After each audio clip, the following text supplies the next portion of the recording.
ঘন্টায় সব বুঝে গেছে আকাশ 24 ঘন্টায় 4 বার অঘটন ঘটিয়ে ফেলেছে। রাহার ভাবি রাহার উদ্দেশ্যে বলে, রাহা, আকাশ ভাইকে তোমার রুমে নিয়ে যাও, আর রিশাদ তুমি ওনাদের দুজনকে গেস্ট রুমে নিয়ে যাও, ফ্রেশ হয়ে নিক। রিশাদ আকাশের ফ্রেন্ড দুজনকে সাথে করে গেস্ট রুমের দিকে এগিয়ে যায়, সাথে রাহার আর আকাশের লাগেজটাও নিয়ে গেছে, রাহার রুমের সামনে রেখে যাবে। রাহাকে বসে থাকতে দেখে রিশাদের বউ আবার বলে, রাহা যাও, আকাশ ভাইকে তোমার রুমে নিয়ে যাও, ফ্রেশ হয়ে নাও দুজনেই। রাহার ইচ্ছা না থাকা সত্ত্বেও সোফা থেকে উঠে দাঁড়ায়, তারপর আকাশের দিকে তাকিয়ে বলে, আসুন। আকাশ রাহার সাথে যেতে শুরু করে। প্রথম সিঁড়িতে পা দিয়ে দ্বিতীয় সিঁড়িতে পা রাখতেই মুখ থুবড়ে পড়ে রাহা। আকাশ ধরবে যে সেই সুযোগটুকুও পায় না। সোফার কাছ থেকে সকলেই দৌড়ে আসে সিঁড়ির কাছে। রাহা তো বাড়ি কাঁপিয়ে চিৎকার করে ওঠে। আকাশ দ্রুত ধরে রাহাকে, রাহার ভাবি আর মাও ধরে। রাহার মা বলে, কিভাবে পড়লি? কাঁদতে কাঁদতে বলে, লেহেঙ্গাতে পা বেঁধে। রাহার দাদি বলে, লেহেঙ্গা 2 হাতে ধরে হাঁটবি না? গেলি তো পড়ে, পেলি তো ব্যথা। বুড়ি তুমি চুপ করো, আমি পড়ে গিয়ে ব্যথা পেয়েছি, তুমি না কেঁদে আমাকে কথা শোনাচ্ছ। রাহার ভাবি বলে, কোথায় ব্যথা পেয়েছ?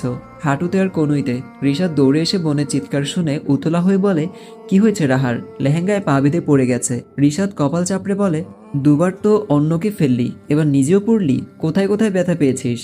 হাঁটুতে আর কনুইতে। অনেক ব্যথা পেয়েছিস? হ্যাঁ।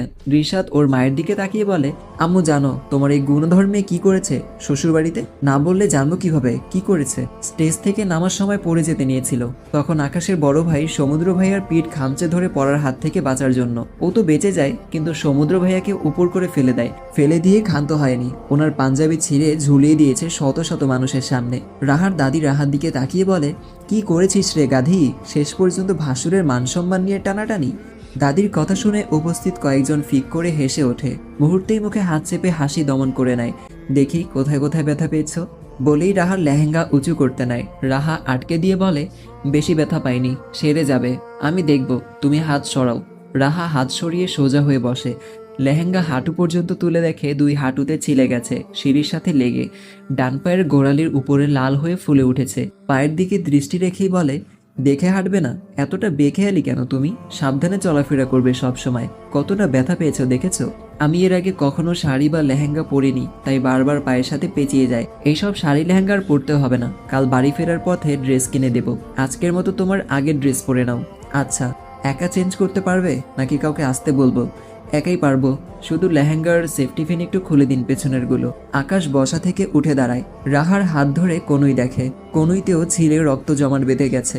রাহা একটু উল্টো ঘুরে বসে, পিঠের দিকে ওড়নায় লাগানো সেফটি পিন খুলে দেয় আকাশ। চুলগুলো দেখিয়ে রাহা বলে, এগুলোও খুলে দিন। আকাশ একে একে চুলে লাগানো ক্লিপগুলো খুলে দেয়।